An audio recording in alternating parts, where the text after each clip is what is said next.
مطلب چینی کے حوالے سے پٹیشن جاتی ہے، اس میں کیبنٹ کے منٹس جو ہیں وہ پٹیشنر کی طرف سے پٹیشن میں لگے ہوئے ہیں، جو کہ ایک نجی ادارہ ہے، نجی آرگنائزیشنز کو ریپریزنٹ کرتا ہے، پاکستان شوگر ملز ایسوسی ایشن. تو یہ مافیا سے جان چھٹ جائے گی، اور آئل مارکیٹنگ کمپنیز نے جو اس وقت گیم کھیلی ہوئی ہے تو اس کے انڈر پریشر آ کے حکومت دوبارہ پیٹرول کی قیمتوں میں اضافہ کر دے گی. تو پھر کس حد تک ہمیں یقین کر لینا چاہیے کہ یہ مافیاز جو ہیں یہ کنٹرول ہو جائیں گے؟ ضمیر بھائی پہلے تو یہ دیکھیں کہ مافیاز کی بات ابھی اس دور میں ہوا، مافیاز کے خلاف کمیشن بٹھائی گئی، مافیاز کی کارکردگی سے متعلق کمیشنوں کی رپورٹ آئی، مافیا سے متعلق لوگوں کے نام آئے، پھر حکومت کی پالیسی آئی، انہوں نے کہا ہم یہ کریں گے وہ کریں گے فلان کریں گے، چینی سے متعلق، آٹے سے متعلق اور فیول سے متعلق، پیٹرولیم لوبریکینٹس وغیرہ اس سے متعلق ہر چیز کے بارے میں سامنے آئی ہیں. اور پوری کی پوری تمام اپوزیشن اور گورنمنٹ اس بات پہ متفق ہیں، تمام سیاسی جماعتیں کہ ان کے خلاف کارروائی کی جائے. کس نے گورنمنٹ کو روکا ہے؟ کیا گورنمنٹ اس معاملے کو بھی جس طرح فائنانس کو ٹھیکے پہ دیا ہے انہوں نے ورلڈ بینک اور آئی ایم ایف کو کہ ان کے نمائندے اس کو چلا رہے ہیں، وہ اسٹیٹ بینک کے گورنر کے طور پر یا فائنانس منسٹر کے طور پر، اسی طرح سے مافیاز کے خلاف بھی کارروائی کو اگر سورس آؤٹ کر کے ٹھیکے پہ دیا جائے تو شاید وہ کوئی ایکشن لے لیں. کیونکہ گورنمنٹ کہتی تو ہے کہ ہم نے یہ کرنا ہے وہ کرنا ہے فلان کرنا ہے، کیا کی ہے انہوں نے ان کے اپنے آدمیوں کے نام ہے، کیبنٹ میں لوگ بیٹھے ہوئے ہیں، ان کو نہیں ہٹا سکے ہیں. ان کے پارٹی کو جنہوں نے چلایا، جنہوں نے جتوایا، جنہوں نے کارروائی کی، اس کا نام بہت چلا اور اس کے خلاف کل تک بیانات آئے، وزیروں کے بیانات، دوسروں کے، وہ لندن جا کے بیٹھ گئے. اسی طرح سے بے شمار اور لوگ ہیں. تو کون کارروائی کرے گا مافیاز کے خلاف؟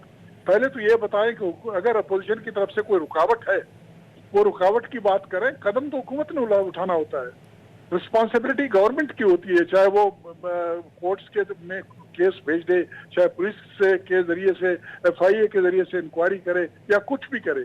اب تو سمجھ نہیں آتی ہے کہ کس کو مافیا کہہ رہے ہیں، کون رکاوٹ ڈال رہا ہے، کیا ان کے مسائل ہیں. میرے خیال میں اگر میں پرائم منسٹر ہوتا تو میں اپنی مجبوریوں کا کھل کے نیشنل حکومت پہ آ کے وہاں پر جل صاحب آپ کی کیبنٹ میں جل صاحب آپ کی کیبنٹ میں کانفلکٹ آف انٹرسٹ والے لوگ بیٹھے ہوئے تھے، جس طرح مطلب اگر رزاق داؤد صاحب دیکھ لیں، ندیم بابر صاحب دیکھ لیں، پھر وہ جو سدرن پنجاب کے ہیں خسرو بختیار صاحب ہیں، مطلب اس طرح کے بہت سارے نام آتے ہیں. تو آپ کی کیبنٹ میں بھی تھے، آپ لوگوں نے ان کو کیسے ہینڈل کیا؟ اور کہا یہ جاتا ہے کہ راتوں رات 22-23 ارب روپے کی سبسڈی حمزہ شہباز لے کر چلے گئے تھے آپ کے پرائم منسٹر سے، شاہد خاقان عباسی سے. ضمیر بھائی 5 سال میں کیبنٹ کا حصہ رہا، اللہ کے فضل و کرم سے ہمارے کیبنٹ کے ایک ممبر کے خلاف ایک بھی اگر سکینڈل سامنے آیا ہو لوگوں کے، یہ دوسری بات ہے کہ میڈیا میں ہماری لتاڑ پریڈ ہوئی، 5 سال چلتی رہی، سب کچھ ہوا، لیکن ایک بھی کوئی اختلافی بات یا ویسٹ انٹرسٹ کی بات آئی ہو جہاں پر یہ کہا گیا ہو کہ فلان منسٹر نے یہ کارروائی کی، اس کو ریموو کیا گیا اور اس کے خلاف یہ چیز کہی گئی ہے، فلان ہوا یہ ہوا، اس قسم کی کوئی بات چیت، کوئی کانفلکٹ آف انٹرسٹ سامنے مجھے تو اس کے بارے میں کوئی پتہ نہیں. اندرون خانہ کوئی ایسی چیز تھی اور میں بالکل اگنورنٹ تھا یا دور مجھے رکھا گیا تھا، میں تو نہیں سمجھتا ہوں. کوئی ایسی بات تھی نہیں بالکل ہمارے، ہم تو بالکل ایک ٹیم کے طور پر، ایک فیملی کے ممبرز کے طور پر ہم لوگ شریف کام کر رہے خاندان تھے. کی شوگر ملز ہوں اور وہ سبسڈی لے جائیں، اور وہ بھی بھاری سبسڈی 22-23 ارب روپے کی. جناب اگر سبسڈی تھے تو اس کی جسٹیفیکیشن نہیں تھی. ابھی یہ کمیشن بیٹھی ہے ہمارے خلاف ایکشن لینا، کیوں نہیں لیتے؟ صحیح. کس نے روکا ہے؟ ہم نے تو نہیں کہا ہے. انکوائری کریں، دیکھیں سبسڈی کی اگر جسٹیفیکیشن ہوتی ہے تو اس کے خلاف کارروائی نہیں کی جا سکتی ہے. اگر جسٹیفیکیشن نہیں ہوتی ہے، اگر سبسڈی دیتے ہیں پھر کارروائی بنتی ہے، کریں نا. ہم نے ہمارے تمام لیڈرز جتنے بھی ہیں، لیڈرز ہیں، کارکن ہیں، جو کوئی بھی ہماری پارٹی سے متعلق لوگ ہیں، ہم نے تو کھول کے کہا ہے کہ کارروائی کریں. کس نے روکا ہوا ہے؟ کریں، ہمارے نام سامنے لائیں، بتایا جائے کہ کتنا سبسڈی دی، کتنا فائدہ اٹھایا، کون سی فیکٹری نے، کون سی مل نے. صحیح کیوں نہیں لاتے ہمارے سامنے؟ بالکل صحیح، بالکل صحیح. اگر یہ کمیشن ہے، کمیٹی ہے تو بالکل صحیح بات کی جاتی ہے، اسپیسفکس پر بات کریں. سحر کامران صاحبہ کہ آپ کو یہ کیا مطلب لگتا ہے، خاص طور پر یہ جو ابھی راجہ ریاض صاحب جو خود مطلب پی ٹی آئی کے ممبر ہیں، وہ کہتے ہیں کہ جی وزیر مشیر کے خلاف، مشیر کے خلاف، وزیر کے خلاف بیانات دیتے ہیں، اور پھر انہوں نے یہ کہا کہ مجھے تو افسوس ہوتا ہے کہ عمران خان کی اتنی لمبی طویل جدوجہد ہے، اس کو نقصان پہنچ رہا ہے. تو آپ کو کیا لگتا ہے کہ یہ جو نان الیکٹڈ مشیر اور آپ کے ساتھ بھی تھے, پھر وہ بھی مطلب امپورٹڈ جن کو کہا جاتا ہے وہ آپ کے کیبنٹ میں بھی رہے. آپ کو کیا لگتا ہے یہ لوگ نقصان پہنچاتے ہیں ملک کو؟ دیکھیں, پہلی بات تو یہ کہ میں ضرور اس پہ کمنٹ کرنا چاہوں گی کہ اگر آپ 3806 جانوں کے ضیاع کو کم سمجھتے ہیں تو میں کہوں گی بڑے افسوس کی بات ہے, یہ جانیں بہت قیمتی ہیں. اور جو اذیت ناک موت جو ہوتی ہے جس میں آپ کے عزیز اور آپ کے رشتہ دار جو ہے جنازے میں شریک نہ ہو سکیں, اس کو اگنور نہ کریں. اور میں یہ کہوں گی کہ اگر 6 مارچ کو 6 کیسز تھے کورونا کے, تو آج 1,90,839 کیسز ہیں. اس کو آپ کم سمجھتے ہیں تو میں کم نہیں سمجھتی. اب آپ کے سوال کے اوپر آؤں گی ضمیر اعظم صاحب. دیکھیں, بات یہ ہے کہ آپ نے جو سوال کیا, میں یہ کہوں گی کہ وہ جو ہے نا گھر کا بیدی لنگا ڈھائے, یہ وہ والی بات ہے. اور یقیناً کچھ پریشر گروپس اور کچھ مورے ایسے ہیں جو کہ مسلط کر دیے جاتے ہیں. ہمارے ہاں جمہوری نظام ابھی اتنا مستحکم نہیں ہے, لیکن in case of Imran Khan Ahmed Niazi صاحب, he opted for that. اگر میں کہوں گی کہ سب سے پہلے اپنے اندر کا مافیا تلاش کرے, وہ مافیا جو کنٹینر پہ کھڑے ہو کے کہتا تھا کہ یوٹیلیٹی بل پے نہ کرے, وہ مافیا جو کہتا تھا ہنڈی سے پیسہ بھیجے, وہ مافیا جو کہتا تھا کہ آپ جو ہے گورنمنٹ فنڈنگ چینل استعمال نہ کریں. میں یہ کہتی ہوں کہ آپ ذرا اس مافیا کو دیکھیں, اور اس وقت جو انہوں نے تو سوچ سمجھ کے دیکھیں. ایک یہ ہوتا ہے کہ آپ کی ایک ایسی پروپورشن ہوتی ہے کہ آپ حکومت بناتے ہیں اور آپ کو کچھ جگہ پہ کمپرومائز کرنا پڑتا ہے. انہوں نے سوچ سمجھ کے ہی آپٹڈ فار دوز پیپل, صرف اقتدار کے لیے. اور اس اقتدار کی حوث میں جو انہوں نے بے روزگاری, جو معیشت کا برا حال جو انہوں نے پھیلایا, وہ جو بات کرتے ہیں کرپشن کرپشن کرپشن, بھائی ان کو اپنے دائیں بائیں نظر نہیں آتا. عمران خان احمد نیازی صاحب کا مافیا تو وہ ہے جو ان کے انویسٹرز اور فیسیلیٹیٹرز ہیں, جو جن کی سیڑھیوں پہ قدم رکھ کے وہ وزیر اعظم کے منصب پہ پہنچے ہیں, وہ انہی کو فیسیلیٹیٹ کر رہے ہیں, وہ اسی کی قیمت ادا کر رہے ہیں. تو عوام کو دھوکہ کیوں دیتے ہیں؟ اپنے اندر کے مافیا کو تلاش کریں. اگر آپ مافیا تلاش کرنے والے سحر کامران صاحبہ, جہانگیر خان ترین صاحب کا بہت نام لیا جاتا تھا اپوزیشن کی طرف سے, لیکن اس میں کوئی رعایت نہیں برتی عمران خان صاحب نے اس حوالے سے. کیا رعایت نہیں بڑھتی؟ آپ یہ دیکھیں کہ ہی پروٹیکٹڈ ہم بائی آل مینز. انہوں نے پروٹیکٹ کرنا تھا, یہ ان کے اوپر ایک obligation تھی, ایک لائبلٹی تھی. انہوں نے پروٹیکٹ کیا, انہوں نے شوگر مافیا کی رپورٹ کو, جو بقول ان کے مافیا, انہوں نے اس کو ڈیلے کیا, ٹویسٹ کیا, فیسیلیٹیٹ کیا. آپ بولیں گے پاکستان میں ہم رہتے ہیں, اس کے اندر کوئی حکومت ہے, اس کے اندر انٹیریئر منسٹری ہے, کیوں نہیں؟ وہ تو ہر وقت آپ تو اپوزیشن کے نام ECL میں ڈالتے ہیں, ان کو آپ کو گمان ہوتا ہے تو آپ گرفتار کرتے ہیں, آپ اعلان کرتے ہیں کہ جی آپ جو ہے وہ چند دن کے بعد فلانا شخص گرفتار ہونے والا ہے, فلاں شخص کے اوپر جو ہے فرد جرم عائد ہونے والی ہے. تو یہاں پہ آپ نے کیا کیا؟ آپ کا تیل کا بحران, آپ کا بجلی کا بحران, آپ کا دلتوں کا بحران, بحران در بحران. آپ یہ بات مطلب آپ یہ دیکھیں کہ پاکستان کو آپ کہاں تک لے کر آئے اس دور حکومت کے اندر. کون سا المیہ ہے جو نہیں آیا, اور کتنی غیر سنجیدگی, جو شخص قومی یکجہتی پیدا نہ کر سکا, جو شخص اہم نیشنل ایشوز کے اوپر نہ کر سکا, وہ باقی اپنی پارٹی کا تو حال نظر آ رہا ہے. یعنی ایک شخص کی اندر اہلیت ہی نہیں ہے, انکمپیٹنس ہے اس کی, جو پورے ملک کو جو ہے نقصان پہنچا رہی ہے. میں کہوں گی اپنے اندر کا مافیا تلاش کریں, اپنے اندر کا مافیا تلاش کریں. بالکل صحیح فرمایا سحر کامران صاحبہ آپ نے کہ معاملہ وہ اسی طرح ہوتے ہیں, ان کو دیکھنا پڑتا ہے. ناظرین, اب تک کے لیے اتنا ہی. بھی وقت ہوا ایک بریک کا, ہمیں بریک کے بعد حاضر ہوتے ہیں.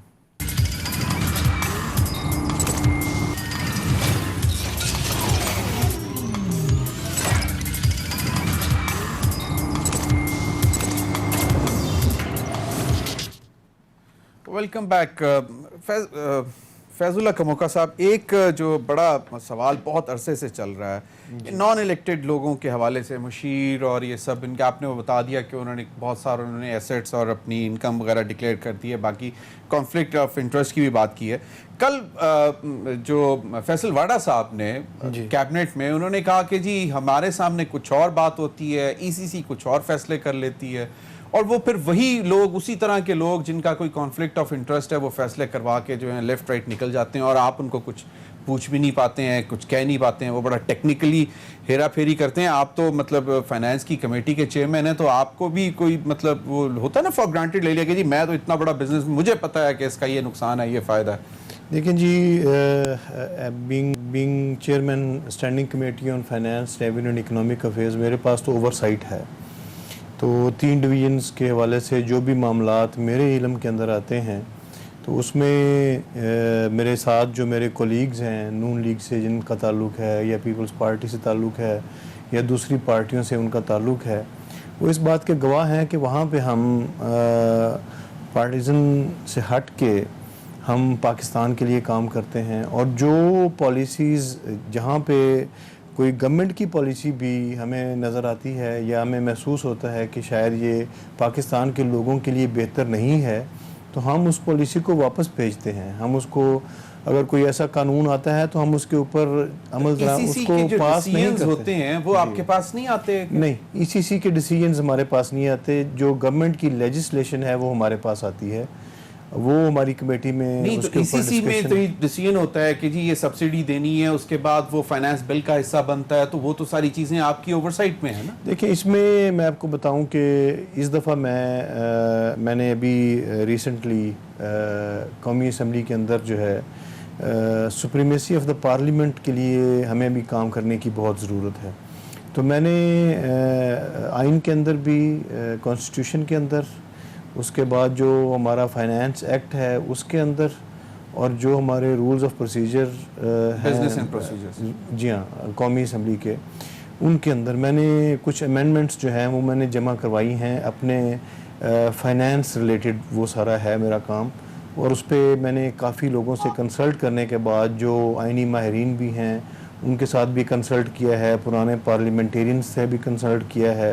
نہیں تو یہ اس میں کوئی ایسی بھی لیجسلیشن ہے کہ جو اتنے سارے پیسے لے جاتے ہیں لوگ کانفلکٹ آف انٹرسٹ کے ہوتے ہوئے بیٹھے ہوئے ہوتے ہیں کیبنٹ میں، اس کو کیسے روکا جائے گا، چیک کیا جائے گا؟ اب تک کا جو کمیٹی سبسڈیز میں لے جائیں گے، کیپیسٹی پیمنٹ میں لے جائیں گے، جی آئی ڈی سی میں لے جائیں گے، مطلب یہ اس کا کیا چیک کیا ہوگا؟ اب تک کا جو کمیٹی سسٹم ہے نا جی ہمارا، یہ ٹوتھ لیس کمیٹی سسٹم ہے. یہ میں بالکل واضح کہتا ہوں کہ کسی بھی گورنمنٹ نے اس کے اوپر کبھی کوئی کام نہیں کیا.